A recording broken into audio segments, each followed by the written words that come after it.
चलिए जानते हैं बिहार के 25 बड़ी खबरों को। तो आगे बढ़ने से पहले वीडियो को लाइक और चैनल को सब्सक्राइब जरूर करें। बिहार में अभी आंधी बारिश का दौर जारी रहने वाला है। मौसम विभाग की माने तो 1 अगस्त तक बारिश का दौर जारी रहेगा। इस दौरान पूरे बिहार में बारिश को लेकर चेतावनी जारी की गई है। साथ ही तेज हवा और वज्रपात की भी संभावना जताई गई है। वहीं मौसम विभाग के अनुसार अगले 2 दिन में पटना, नालंदा, बक्सर, कैमूर, रोहतास, नवादा, जहानाबाद, शेखपुरा और औरंगाबाद में भारी बारिश की चेतावनी जारी की गई है। वहीं 30 जुलाई को जमुई, बांका, भागलपुर, अररिया, नवादा और मुंगेर में भयंकर बारिश होगी। इसके अलावा 31 तारीख को भी बिहार के विभिन्न जिलों में भारी बारिश को लेकर चेतावनी जारी की गई है। इसके साथ ही 1 और 2 अगस्त को भी इसी तरह मौसम का मिजाज बना रहेगा। इस तरह से देखा जाए तो राज्य में मौसम का मिजाज अगले कुछ दिनों तक बिगड़ा हुआ बना रहेगा। पंचायत सचिव को फोन करके जूते से मारने की धमकी देने पर मनेर के आरजेडी विधायक को महंगा पड़ गया है। विधायक की बात से आहत होकर पंचायत सचिव ने उनके खिलाफ एफआईआर दर्ज करा दिया है। बता दें कि SC/ST थाने में पंचायत सचिव संदीप कुमार ने भाई वीरेंद्र के खिलाफ केस दर्ज कराया है। और देखते ही देखते पंचायत सचिव और विधायक का वीडियो सोशल मीडिया पर तेजी से वायरल हो गया। वहीं अब विधायक की मुश्किलें बढ़ती नजर आ रही है। वहीं मीडिया से बात करते हुए पंचायत सचिव ने कहा कि विधायक भाई वीरेंद्र के फोन पर धमकी देते हुए कहा कि कुछ भी हो सकता है। उन्होंने जूते से मारने की भी धमकी दी है। बता दें कि पंचायत सचिव संदीप कुमार मनेर प्रखंड में ही तैनात है। उन्हें अब जान का डर सता रहा है। इसीलिए उसने विधायक भाई वीरेंद्र के खिलाफ अनुसूचित जाति और अनुसूचित जनजाति थाने में प्राथमिकी दर्ज कराई है। सीतामढ़ी में माता सीता का भव्य मंदिर बनने वाला है। इसके शिलान्यास पर 3 दिवसीय महोत्सव होने जा रहा है। वहीं शिलान्यास में गृह मंत्री अमित शाह के आगमन को लेकर भी तैयारी शुरू हो गई है। वहीं मंदिर की आधारशिला 11 पवित्र नदियों के जल से रखी जाएगी। ये नदियां गंगा, यमुना, सरस्वती, भागीरथी, अलकनंदा, मंदाकिनी, पिंडार, धौली गंगा, लक्ष्मण गंगा, कमला और सरयू है। वहीं इनका जल एकत्र करने का काम भी शुरू हो गया है। बता दें कि मंदिर निर्माण के लिए राज्य सरकार ने 883 करोड़ रुपए आवंटित किए हैं। अभी 12 एकड़ जमीन उपलब्ध कराई गई है। 6 अगस्त को अभिषेक और जल पूजन, 7 अगस्त को वैदिक अनुष्ठान, प्रवचन और भव्य शोभा यात्रा निकाली जाएगी। वहीं 8 अगस्त को मुख्य शिलान्यास समारोह। इसी दौरान सांस्कृतिक कार्यक्रम, धार्मिक सांस्कृतिक झांकियां, भजन संध्या और मातृशक्ति सम्मान जैसे विशेष आयोजन भी होंगे, जिसमें देश भर के संत महात्मा समारोह के साक्षी बनेंगे। जेडीयू की टिकट पर 2 बार विधायक बने कद्दावर नेता और पूर्व विधायक मुजाहिद आलम आरजेडी में शामिल हो गए। सोमवार को सुंदरबाड़ी स्थित किसान कॉलेज में नेता प्रतिपक्ष सह पूर्व उप मुख्यमंत्री तेजस्वी यादव के समक्ष जदयू छोड़कर राजद की सदस्यता ग्रहण की। उन्होंने 2010 में कोचाधाम विधानसभा सीट से एनडीए गठबंधन के तहत जदयू के टिकट पर चुनाव लड़ा, लेकिन राजद के उम्मीदवार अख्तर इमाम से हार गए। वहीं साल 2014 के उपचुनाव में मुजाहिद आलम ने जदयू के टिकट पर चुनाव लड़ा, जब जदयू का बीजेपी से गठबंधन टूट गया था। इस बार वे चुनाव जीतने में सफल रहे, जबकि कांग्रेस के सादिक समदानी दूसरे और राजद के इकबाल आलम बबलू तीसरे स्थान पर रहे। हालांकि 2020 के चुनाव में मुजाहिद आलम फिर से हार गए, जब वे एनडीए गठबंधन से जदयू के टिकट पर चुनाव लड़े थे। राजधानी पटना में क्राइम कंट्रोल को लेकर तेज तर्रार पुलिस अधिकारियों को बुलाया गया। एसएसपी के अनुरोध पर पुलिस मुख्यालय ने स्वीकार किया और विभिन्न जिलों में पदस्थापित इंस्पेक्टर रैंक के 11 तेज तर्रार अफसरों को पटना बुलाया है। बता दें कि इनमें वैसे पुलिस अफसर शामिल है जिन्होंने न सिर्फ अपराधियों बल्कि नक्सलियों के खिलाफ बड़े ऑपरेशन में शामिल रहे हैं, अपराध और नक्सलवाद के खात्मे में महत्वपूर्ण भूमिका का निर्वहन किया है। अभी ये सभी पटना में विधि व्यवस्था संधारण को महत्वपूर्ण भूमिका निभाएंगे।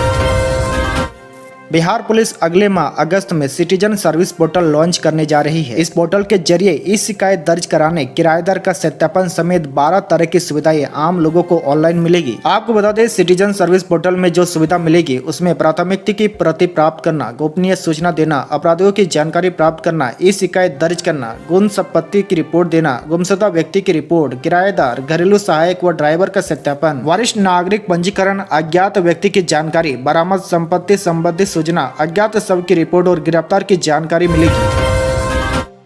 जवाहर नवोदय विद्यालय में वर्ष 2025-26 कक्षा 6 में एडमिशन के लिए आवेदन की लास्ट डेट 29 जुलाई यानी कि आज तक ही निर्धारित है। ऐसे में जो अभिभावक अपने बच्चों को नवोदय विद्यालय में प्रवेश दिलाना चाहते हैं, वे तुरंत ही बिना देरी करते हुए ऑनलाइन माध्यम से फॉर्म भर सकते हैं। कल के बाद एप्लीकेशन विंडो बंद कर दी जाएगी। वहीं एप्लीकेशन फॉर्म NVS की ऑफिशियल वेबसाइट navodaya.government.in पर जाकर भरा जा सकता है। ध्यान रखिए कि फॉर्म केवल ऑनलाइन ही स्वीकार किए जाएंगे। वहीं सभी माता पिता की जानकारी के लिए बता दें कि नवोदय विद्यालय में प्रवेश के लिए आवेदन करने पर किसी भी प्रकार का शुल्क जमा नहीं करना है, अर्थात सभी वर्ग पूर्ण रूप से निःशुल्क आवेदन कर सकते हैं।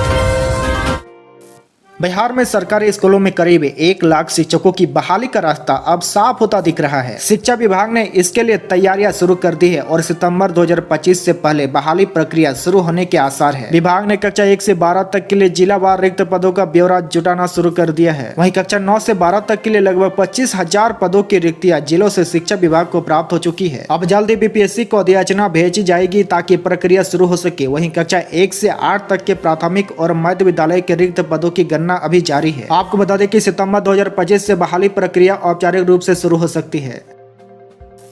बिहार विद्यालय परीक्षा बोर्ड ने हाल ही में कक्षा 10वीं और 12वीं के वार्षिक बोर्ड परीक्षा 2026 के लिए डमी एडमिट कार्ड जारी किए हैं। ये डमी रजिस्ट्रेशन कार्ड स्कूल के प्रमुख द्वारा डाउनलोड किए जा सकते हैं और छात्रों को दिए जा सकते हैं।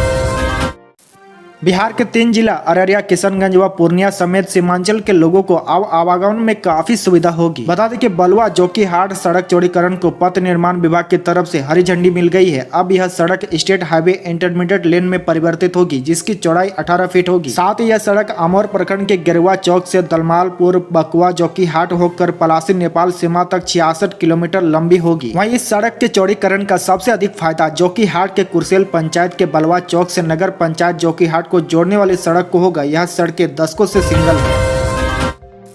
बिहार में 15 अगस्त से मेट्रो ट्रेन का परिचालन शुरू किया जाएगा, जबकि 1 अगस्त से ट्रायल रन किया जाएगा। वहीं ट्रायल रन 1 सप्ताह तक चलेगा, जिसमें तकनीकी जांच और परिचालन संबंधी समस्याओं को चिन्हित कर उन्हें दूर किया जाएगा। जानकारी के अनुसार मलाही पकड़े से न्यू ISBD तक कुल 6.2 किलोमीटर लंबे प्राथमिक कॉरिडोर पर ट्रैक बिछाने का कार्य पूरा हो चुका है। वहीं इस रूट पर मलाही पकड़े, खेमनी चक, भूतनाथ, 0 माइल और न्यू ISBD कुल 5 स्टेशन प्रस्तावित है। शुरुआती चरण में खेमनी चक को छोड़कर शेष 4 स्टेशनों पर मेट्रो शुरू की जाएगी। बिहार के 13 लाख से ज्यादा सरकारी कर्मचारियों के लिए डिजिटल सेवा पुस्तिका ऐप का लोकार्पण किया गया। इस ऐप के जरिए अब कर्मचारीगण अपनी नौकरी से जुड़ी सभी जरूरी दस्तावेज और प्रक्रियाओं को मोबाइल की स्क्रीन पर अब एक झलक में देख सकते हैं। इसके अलावा इस ऐप से अब छुट्टी के लिए आवेदन, पेंशन और ट्रांसफर की फाइल को आगे बढ़ाने की भी मदद मिलेगी। राज्य में अब एक परिवार में एक से अधिक बिजली कनेक्शन प्राप्त करने के लिए बंटवारा पत्र अनिवार्य कर दिया गया है। बिहार में 125 यूनिट फ्री योजना के ऐलान के बाद जहां आम जनता में खुशी की दौड़ है, वहीं कुछ चालाक दिमागों ने इसके अपने फायदे के जरिया बना लिया है। बता दें कि कई परिवारों ने अलग अलग बिजली कनेक्शन लेने की जुगाड़ शुरू कर दी है। एक ही घर में एक से ज्यादा मीटर लगवा कर हर यूनिट को फ्री में भुनना शुरू कर दिया है। अब इसी के साथ बिहार विद्युत विनियामक आयोग ने बड़ा और निर्णायक फैसला लेते हुए साफ किया है कि अब एक ही परिवार में अगर कोई दूसरा या तीसरा बिजली कनेक्शन चाहिए तो बंटवारा पत्र अनिवार्य होगा। यह दस्तावेज साबित करेगा कि परिवार में संपत्ति का वैधानिक बंटवारा हो चुका है और बिजली के अलग अलग कनेक्शन कानूनी रूप से अलग हुए हिस्सों के लिए मांगे जा रहे हैं। अररिया में नेता प्रतिपक्ष तेजस्वी यादव ने कुत्ता बाबू वाले निवास प्रमाण पत्र का मुद्दा उठाते हुए NDA सरकार पर तीखा हमला किया है। उन्होंने कहा कि बिहार में बिना भ्रष्टाचार के कोई काम नहीं हो रहा है, इसीलिए कुत्ता बाबू ने भी जरूर पूरा घूस दिया होगा, तभी उसका निवास प्रमाण पत्र बन पाया है। आपकी जानकारी के लिए बता दें कि 24 जुलाई 2025 को पटना के मसौड़ी अंचल से कुत्ते बाबू नाम से एक आवासीय प्रमाण पत्र जारी किया गया था। वही मामला सामने आने के बाद पटना के वरिष्ठ अधिकारियों में हड़कंप मच गया है। सर्टिफिकेट में नाम डॉग बाबू लिखा है, वहीं पिता का नाम कुत्ता बाबू और मां का नाम कुतिया देवी लिखा है। जिसके बाद पटना के DM त्यागराजन ने सोमवार को इस मामले को गंभीरता से लेते हुए जांच के आदेश भी दे दिए हैं। उन्होंने मसौड़ी अनुमंडल के अनुमंडल अधिकारियों को जांच का जिम्मा सौंपा है। कांग्रेस की ओर से सोमवार को हर घर अधिकार कैंपेन को लॉन्च किया गया। इस कैंपेन में माई बहन मान योजना प्रति माह 2500 रुपये, विद दिव्यांग पेंशन योजना 1500 रुपये, 200 यूनिट मुफ्त बिजली, 25 लाख तक का मुफ्त इलाज बीमा और भूमिहीन परिवारों को मकान के लिए 5 डिसमिल तक की जमीन देने की योजनाएं प्रमुख है। प्रदेश कांग्रेस अध्यक्ष राजेश राम ने कहा कि कांग्रेस पार्टी की गारंटियों का गुलदस्ता कैंपेन आज शुरू किया गया। इसी टैगलाइन के तहत हमारे महागठबंधन का मैनिफेस्टो जारी किया जाएगा।